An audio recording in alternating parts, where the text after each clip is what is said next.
Assalamualaikum warahmatullahi wabarakatuh. Selamat pagi, selamat siang, selamat sore, selamat malam, dimanapun dan kapanpun teman-teman menonton video kali ini. Perkenalkan saya Bayu dari KPPN Skayu dan selamat datang di Skypedia episode ke-6.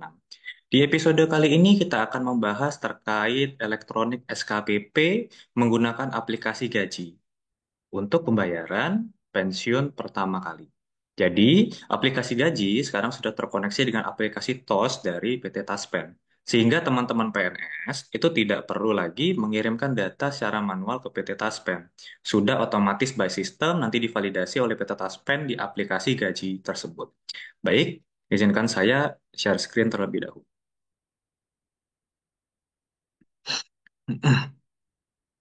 Baik, berdasarkan Surat Direktorat Jenderal Perbendaharaan Nomor 119 garing PB garing 2024, hal implementasi integrasi layanan pembayaran pensiun pertama dan atau jaminan hari tua melalui aplikasi gaji dan aplikasi TOS. Sehubungan dengan pelaksanaan Peraturan Menteri Keuangan Nomor 178 garing PB 05 tahun 2022 tentang tata cara penerbitan dan pengesahan SKPP secara elektronik. Jadi SKPP secara elektronik itu sudah diatur dan diimplementasikan sejak 2022.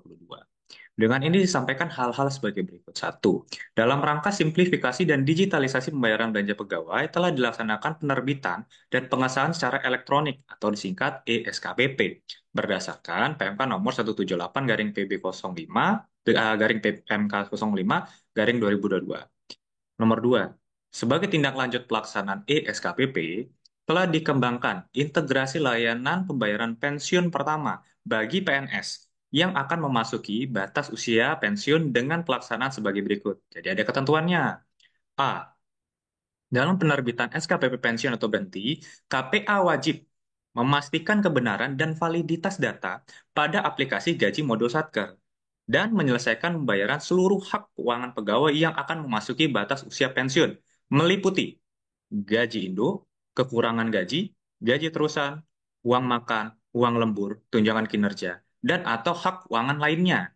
Nah, jadi yang bertanggung jawab di sini KPA ya. Nomor B. B.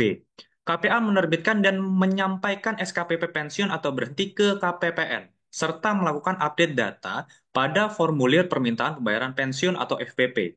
Nanti kita akan lihat teknis dari Juknis ya, Juknis dari FPP itu. Jadi ada tambahan menu di aplikasi gaji di mana ada FPP sekarang, yaitu paling lambat tanggal 10 bulan terakhir pegawai yang akan pensiun melaksanakan tugas.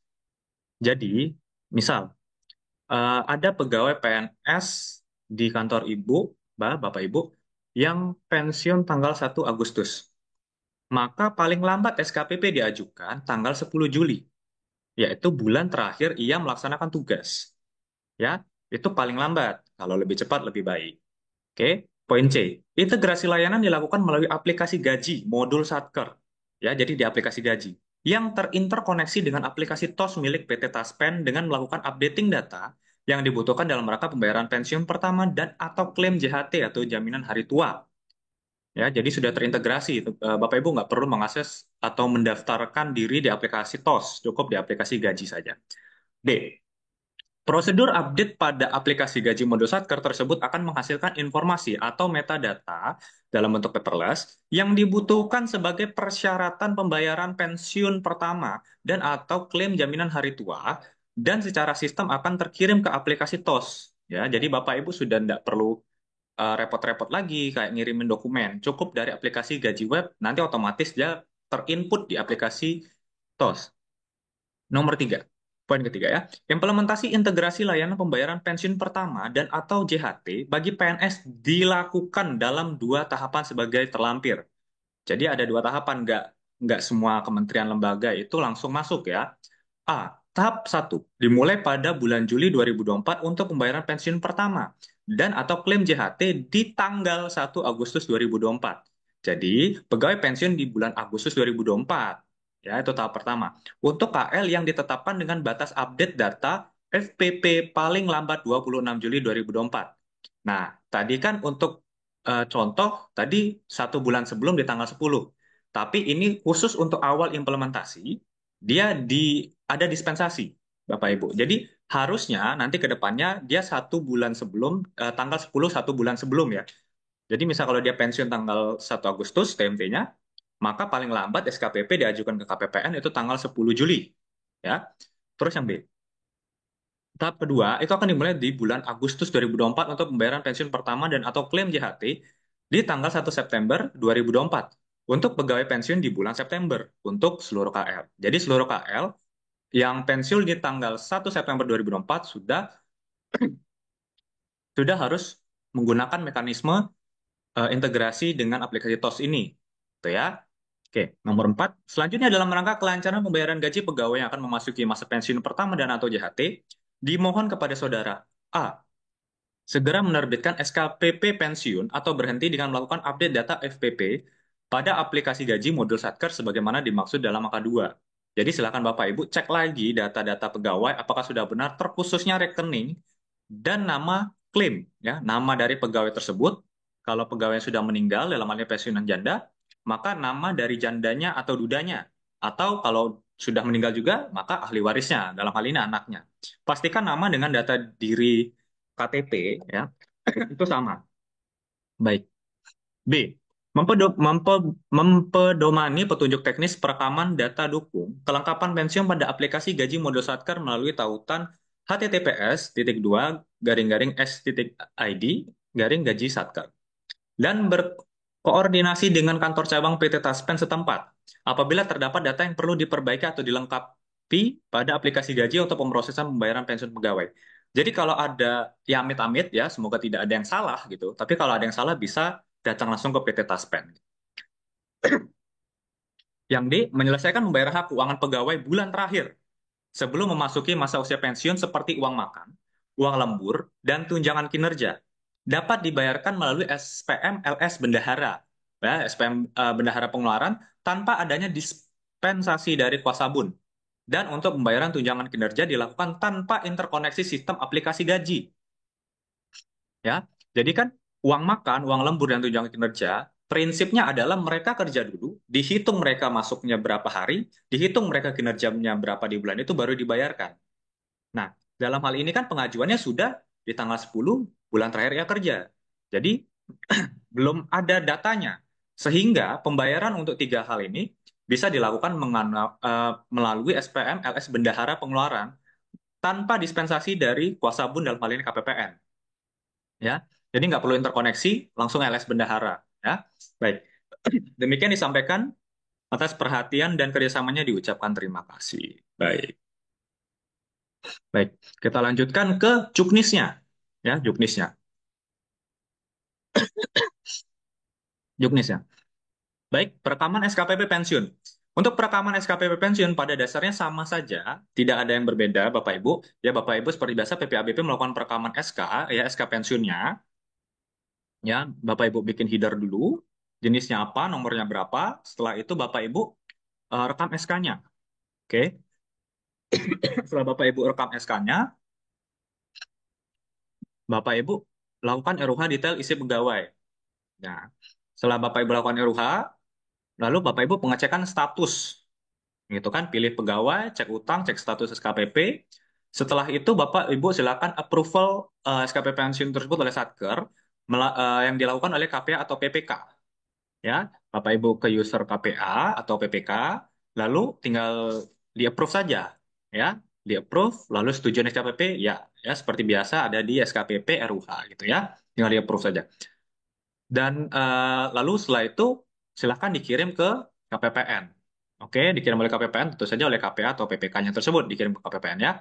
Lalu silakan lakukan pengecekan status SKPP. Nah, kalau Bapak Ibu kok statusnya nggak berubah gitu, bingung gitu lah. Silakan Bapak Ibu klik tombol aksi, ya, tombol yang warna orange ini, bulat orange ini. Silakan Bapak Ibu update. Jadi update-nya itu tidak otomatis. Jadi misal kalau Bapak Ibu penasaran apakah sudah selesai diproses oleh KPPN, ya, pengen tahu, silakan diupdate saja di sini Bapak Ibu. Nanti akan terupdate statusnya. Kalau statusnya tidak berubah, berarti masih belum selesai diproses oleh KPPN. Baik.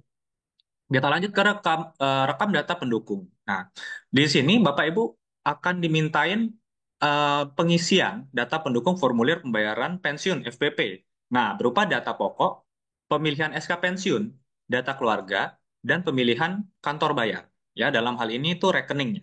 Baik, untuk data pokok ini pastikan dia sudah benar Bapak Ibu ya. Data-data di sini harap sudah benar, terkhususnya data pokok ini ya. Jadi intinya dia eh, nama-namanya, terus nick-nya, terus ahli warisnya, nama pegawainya, tolong dipastikan benar, terkhususnya nomor rekeningnya. Baik, terus tinggal lakukan SK pensiun, ya, seperti biasa ini tinggal dicek satu-satu. Di sini ada data pokok, SK pensiun, keluarga, dan kantor bayar. Silakan diperiksa saja satu-satu dan diisi, ya. Baik, ini untuk keluarga, ya, keluarga yang seperti saya bilang tadi, pastikan namanya benar, statusnya benar, dan tertanggung tidak tertanggungnya benar, lalu tanggal lahirnya benar. Yang paling utama adalah nama, ya, Bapak Ibu, yang paling utama adalah nama, pastikan sama dengan KTP. Baik. Lalu kantor bayar, pastikan nomor rekening, nomor cabang, dan nama rekeningnya sesuai, ya. Pastikan ini juga sesuai. Baik, setelah itu tinggal pengecekan status kirim data dukung. Nah, setelah kita pastikan semuanya terisi dan benar, silakan klik simpan. Setelah Bapak Ibu klik simpan, nanti akan muncul notif data berhasil ditambahkan. Apabila dia masih error, silakan periksa lagi apakah data sudah terisi semua atau belum.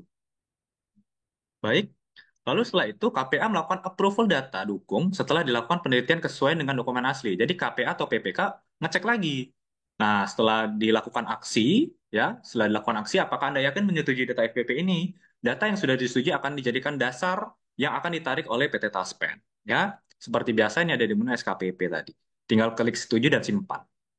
Baik, lalu selanjutnya pengecekan untuk terakhir kali. Bapak Ibu mengecek satu-satu data pokok, data rekening gitu ya. Nah, di sini silakan Bapak Ibu kirim data pokok. Nanti statusnya akan berubah menjadi FPP sudah disetujui oleh KPA. Nah, nanti Bapak Ibu klik lagi satu kali lagi, yaitu kirim data detail. Oke? Jadi Bapak Ibu itu baru tadi menyetujui KPA, belum dikirim ke PT Taspen. Nah, di sini banyak teman-teman itu agak kebingungan ya, di mana mereka merasa sudah menyetujui, tapi datanya belum dikirim. Nah, silahkan dikirim data ke PT Taspen dengan mengklik kirim data detail. Nah, status akhirnya adalah seperti ini, Bapak Ibu. Status proses di PT Taspen belum diproses. Ya, pastikan sampai muncul status ini. Nah, Bapak Ibu tinggal menunggu dari proses PT Taspen, nanti diupdate saja secara berkala di menu ini. Apakah sudah disetujui atau belum datanya. Nah, di sini ada perkembangan sedikit terkait sistem aplikasi gaji ya. Jadi, pertama kali itu yang dibayarkan uang makan dan lembur. Awalnya Satker-Satker lingkup Direktorat Jenderal Perbendaharaan. Nah, di mana kita sudah full menggunakan aplikasi gaji dan sudah nggak pakai YPP Desktop. Nah, awal operasionalnya itu Februari 2023 untuk pembayaran uang makan dan lembur periode Januari 2023. Nah, untuk Satker Vertikal Lingkup DJPB itu Maret 2023 untuk pembayaran Februari 2023. Jadi seluruh Satker Vertikal ya, bukan sekedar operasionalnya saja. Oke. Lalu kita bekerja sama dengan Sekretariat DJPB untuk diimplementasikan dengan ke seluruh Satker Lingkup DJPB. Lalu kita migrasi GPP Desktop. Nah, di mana di sini sudah mulai kita implementasikan aplikasi gaji ini ke seluruh kementerian lembaga. Nah, sekarang ada pembayaran tukin.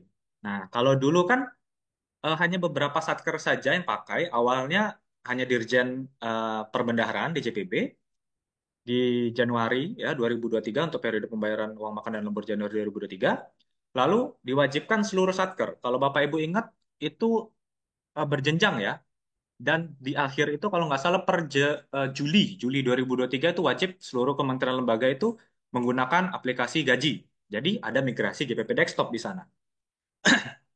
Dan sekarang ada pembayaran tukin melalui aplikasi gaji. Ya, jadi pembayaran tukin pun sekarang sudah wajib melalui aplikasi gaji, sudah tersistematis.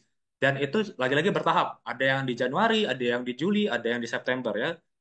Tergantung KL-nya.